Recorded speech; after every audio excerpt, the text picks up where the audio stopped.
mendengar suara anak Allah, dan mereka yang mendengarnya akan hidup, sebab sama seperti Bapa mempunyai hidup dalam dirinya sendiri, demikian juga diberikannya anak mempunyai hidup dalam dirinya sendiri, dan Dia telah memberikan kuasa kepadanya untuk menghakimi, karena Dia adalah anak manusia.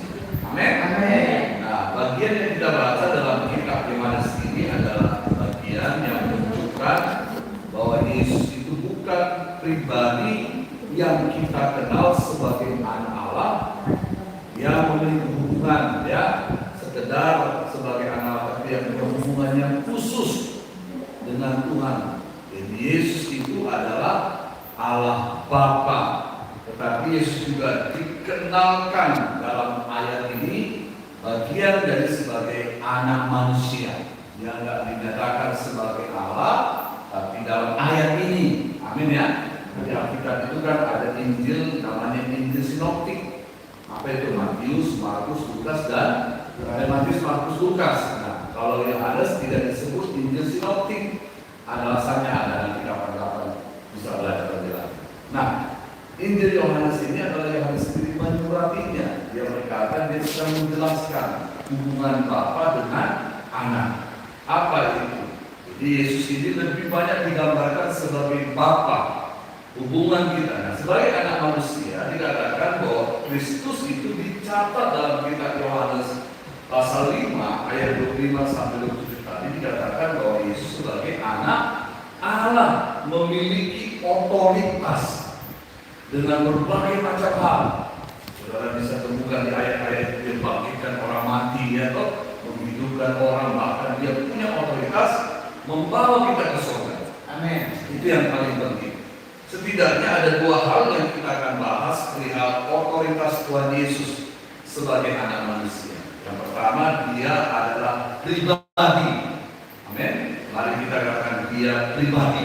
Dia pribadi yang berkuasa. Ayat 5 tadi katakan, aku berkata kepadamu sesungguhnya saatnya akan tiba, dan sudah tiba, orang-orang mati. Artinya kita nanti semua akan mati, tidak ada yang hidup, akan mendengar suara anak Allah, dan mereka yang mendengarnya akan hidup. Amin. Ya, puji Tuhan. Tuhan Yesus itu memberikan kita sebuah otoritas, dan di dalam Dia ada sebuah otoritas memberi Dia hidup. Jadi kita bukan sekedar berkat jinjat sembuh, tapi kita punya otoritas untuk hidup. Karena itu yang paling penting. Buat apa kita ibadah hari ini juga kalau ujung-ujungnya mati nggak masuk surga?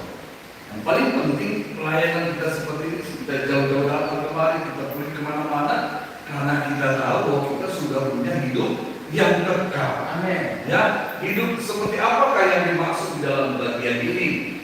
Kita melihat di sana ada beberapa kata dalam bahasa Yunani untuk menyatakan kata hidup, yaitu kata bios. Ya, kata biologi berasal dari, contohnya binatang itu kan berkembang biak. Ya, ada ayam, ayam hidup. Ya, tentang makhluk yang berkembang. Hari ini dia lahir, menetaskan telur jadi ayam, lama-lama ujungnya mati.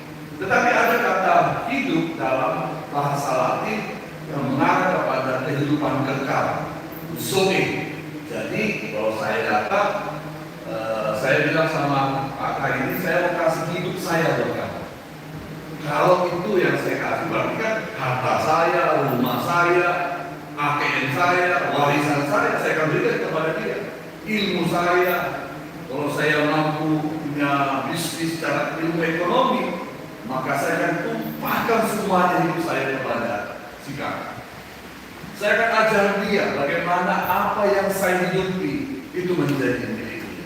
Nah, Yesus datang, dia bilang ayat 10, Yohanes 10 ayat 10, aku datang supaya engkau mempunyai hidup. Jadi Tuhan sedang memberikan hidupnya kepada kita. Maka rugi orang tolak Yesus. Amin.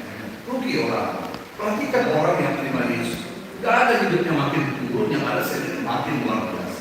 Amin. Bisa dia punya agenda hidup yang buruk di belakang gitu ya, maling, curi, pembunuh dan sebagainya. Tapi setiap orang yang berjumpa berbalik 180 derajat dari gelap menuju